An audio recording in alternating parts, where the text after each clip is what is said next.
Secretary Blinken, distinguished colleagues, I am pleased to join you at the launch of the Global Coalition Against Synthetic Drug Threats. I would like to thank you, Secretary Blinken, for organizing today's interaction.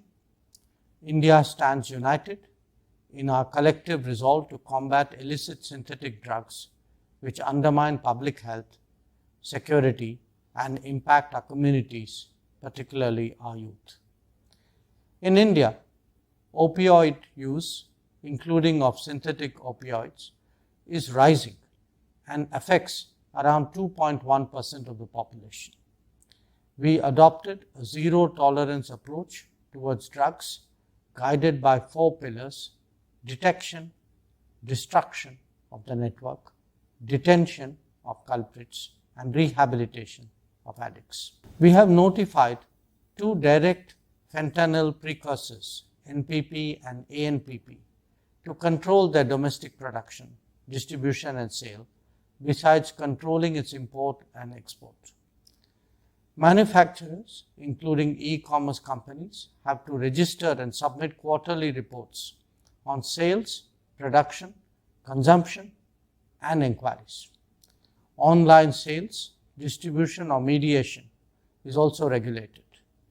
Our 2 agencies, the Narcotics Control Bureau and the Central Bureau of Narcotics, are working with the United Nations Office of Drugs and Crime, UNODC, for real-time communication of incidents, trafficking, manufacture, and export of precursor chemicals. Beyond its obvious health implications, illicit synthetic drug trade has security implications as well. In our neighborhood, we have long suffered the nexus of terrorist groups and narco-trafficking.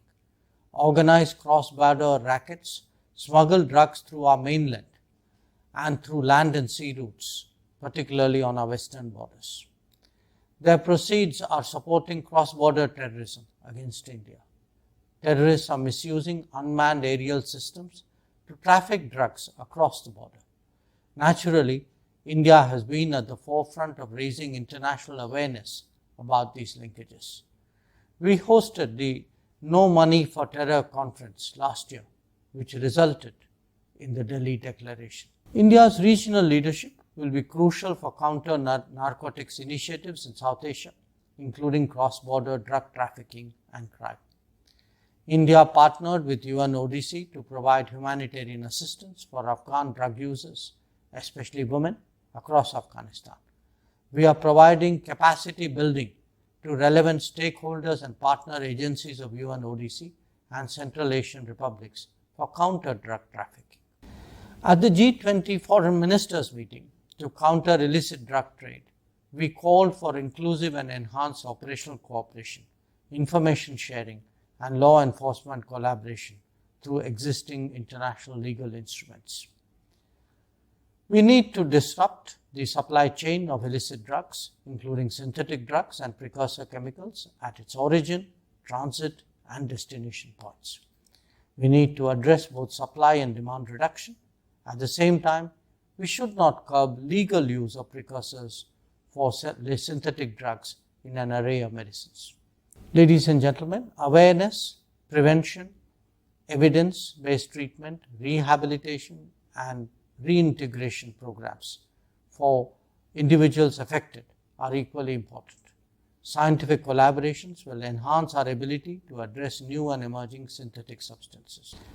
As a responsible nation, India is providing technical assistance, training, and sharing expertise, especially to the global south, to strengthen law enforcement, regulatory frameworks, and healthcare systems.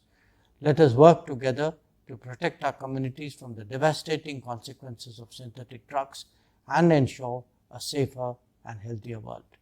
Once again, I thank Secretary Blinken for taking this initiative. Thank you for your attention.